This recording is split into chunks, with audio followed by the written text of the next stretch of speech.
Happy New Year from Julie's Wreath Boutique. Well, I didn't want to leave you guys hanging. I didn't put out a video on Christmas Day, but we're going to do one today. This one is, yes, it has a little bit of a Christmas flair, but this one is more of a nutcracker wreath themed, and you could keep this up all winter long. So let's make it. It's a simple coral wreath. I made it on an Amazon Live, and I'm going to show you how I did it here on YouTube. So buckle up and let's get to crafting. So the first thing we're going to do is we're going to cut our mesh. We're going to cut all of our mesh at 14 inches long, all right? So I'm going to cut the deco mesh and the poly burlap mesh at 14 inches, everything. And I am doing this, I originally did this wreath on an Amazon Live, so that's why we're doing the voiceover. But you're going to cut the black, the gold, and this plaid. We're going to use that wood burning tool. So we're going to put curl side up. And we're going to roll in the ends just ever so much. This will help us to not get that fraying. And we're going to start our first curl. That's number one. Number two is this black mesh. This is like a black deco mesh. It might have a little bit of some poly in it. Really, you can use any kind. It's not that big of a deal.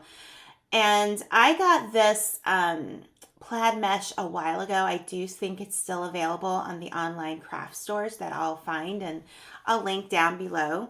So I get my chip clip out, I put it in there, you know how I am, and this is how we're going to kind of save it. And then you're going to take your gold mesh and you're going to repeat the same thing you did with both pieces of mesh prior to this. We're going to stack them on top of each other, and then we're going to take simply a Dollar Tree wreath form or a 14-inch. You could even use a 16-inch for this. So if you have something at home and you already got it, go ahead and use it. We're going to work on the cross brackets, and I'm going to take a pipe cleaner and I'm just going to attach it this way. It's not a pipe cleaner. I just use a zip tie, not a pipe cleaner, Julie. But the point is you can use a pipe cleaner. Use pipe cleaners, use zip ties, whatever you want to do. And you're going to keep redoing this same process, the plaid first, then the black, then the gold. And I want you to put these curled bundles on each of the brackets. That's how easy it is to make. We want to keep this really simple. This is not a hard wreath to make, and anybody can do it. You can use different colors if you don't want to use these. And I just think that the poly burlap adds a little bit more depth to your wreath, and I just really like working with it. So just keep making these bundles and then put them on the cross brackets in the middle of your wreath. So like you see like bar 1, 2, 3, and 4 there, we're going to make sure that it's between bar 2 and bar 3. We're going to wrap it around 2 of those wires. It's that easy to do. So you can see me going through both of those wires, and then we're just going to connect it to the wreath frame. Okay, so now that we have each of the brackets have a curl, we're going to kind of like put this backwards. We're going to start with the black mesh and then the gold mesh. Mesh love to stick together. That's what they do. I think I'm doing this again. For some reason I let go. Again. Oh, nope, this is why.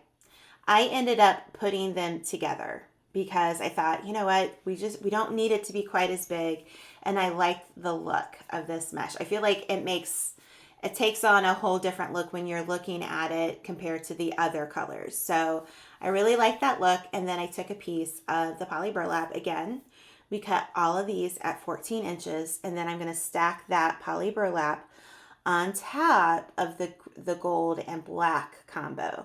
So now what we're going to do is I'm going to take another zip tie, not a pipe cleaner, Julie, and we're just going to put them in between those brackets. So you had 5 or 6. No, we had 6 of the brackets because this is a Dollar Tree frame. So we're going to add 6 of these bundles in between each of these brackets. So I hope that makes sense. So basically we're using 3 pieces of mesh per time, okay? So if we did 12 times 3, and you're going to need what? 36, is that right? 36 pieces of mesh at 14 inches each. And if you have mesh left over, you can even add more to it. It's really kind of up to you. Here I am just kind of like fluffing it to make sure that poly burlap really shows. So by the time you get them all around your wreath, you're ready to make a bow. So I'm going to get out my 4-in-1 bow maker from Pro Bow the Hand. I'm going to take a wire piece. I prefer to use 26 gauge, but I can tell you right now I didn't have any at the time and I had to use 22 gauge. You can use it. It's not the best. But I remember getting this ribbon from Trendy Tree a few years ago, and it's such beautiful ribbon. And when I put it together with this mesh, it just was perfect. So I start with a tail, a length of the tail, and then I twist it before I put it down. So I have the wrong side of the ribbon off to the right of me is facing up. So now we're going to go to about the 6 inch, and I just place my finger at the 6 inch, and I come back to the middle here. I'm going to gather it, and then I'm going to twist it again, guys. This is how I like to do it. Not everybody does it this way, but this is the way I do it. Then I'm going to do another 6 inch. I'm going to gather it, and I'm going to twist it before I put it down. So we have the base of our bow going here. It's that simple. Now we're going to, I believe we repeated this 2 more times on each side. So I'm going to do 6 inches again on each side. And this is why it's so easy. If you are thinking about a bow maker, really this is the bow maker to make. Buy, in my opinion. I will leave the link for this down in my description box, but it really truly is such an easy bow maker. And it's so versatile. I also love Pro Bow the Hand. This is my little commercial for them. No, this is not sponsored. This is just the bow maker I love. So you're going to actually like move your bow loops out and like start getting it fluffed already, which is what I love too. So I will see if Trendy Tree still has this ribbon. I'm not sure. This was a few years ago, but I will definitely check their site and see if they still have it. So once we get the 3 loops on each side, now we're going to do a shorter loop, okay? So if we did 6 inches, now we're going to do 4 inches, and that's pretty much really, really easy to do. Okay, so you can see, actually I went like 4.5, so I didn't go quite 4. That's what I like about this. You can kind of put your finger where you want it and do it. So basically you're going to twist and add the loops the same way. We're going to see how many loops I did for this one. I don't have this wreath anymore, guys, because I gave it away. If you're not on my email list, you're going to want to get on my email list because I give away stuff every single week right now through my email list, but you have to be on it. So the link down below in the description box will get you on my email list. But I gave this away to, I believe, a lady in Oklahoma. I don't know. If you're watching this and you got this wreath, will you comment down below? So we did 2 loops there. Let's see. Do I do a third one? I'm not sure, guys. I like to spread them out. And let's see. What am I going to do? It's been a few weeks since I made it. No, I go down to about the 3-inch line. And we're going to do another loop. It's that simple. You can really make it whatever you want. That's what I love about this bow maker. And we're going to see here, how many loops am I going to put on this one? You know, it goes so easily. But if you're watching this video, just know that I did an Amazon Live. And so I'm sitting at my computer watching myself craft. And this is kind of fun. How I like look at it. I'm like, what am I going to do next? It's kind of neat. So I'm just still looking at it. So what am I going to do now? I'm thinking and I'm talking, and I know I want to do a little button. And yep, this is where I do the little button. So I took it about 2 inches, maybe 2.5 inches, and you just twist it, and then you just put it in there. So now we're going to cut the tail, and I know that button looks a little off, but I'm going to show you how to fix it, okay? I'm going to bring up the wire that's underneath here. And we're just simply going to bring it up, and I like to cross it in the dowels so that it won't kind of fall apart. So I'm pushing it down there, and then I'm going to twist it a little bit within those dowels, or you can just simply pop it up like that. And then I'm going to bring it around to the back of the bow now, and we're just simply going to twist it here. So as I twist it here, I'm going to start fluffing it out. I'm not sure why I haven't cut the ribbon yet. Maybe I'm going to cut it now. There we are.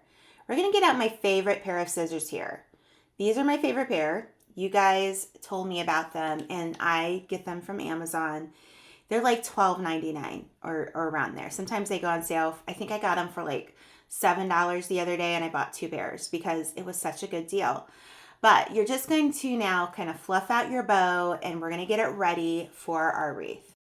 All right, so now we're going to take some ornaments. Now, this you could use this all winter long.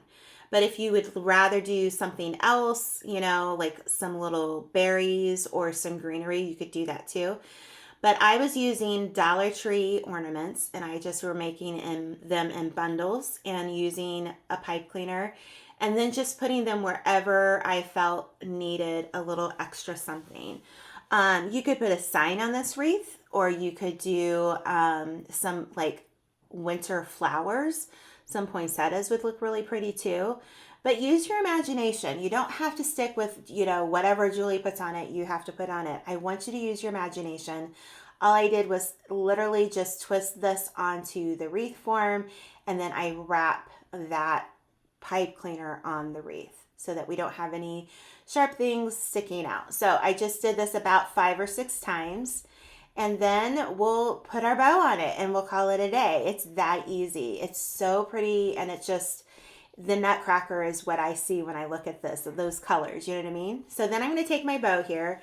I'm going to fluff it out a little bit. I'm going to decide, what am I doing here? Oh, I guess I decided to do another ornament set. All right, so now that I get back to the bow, I'm going to fluff it out a little bit more.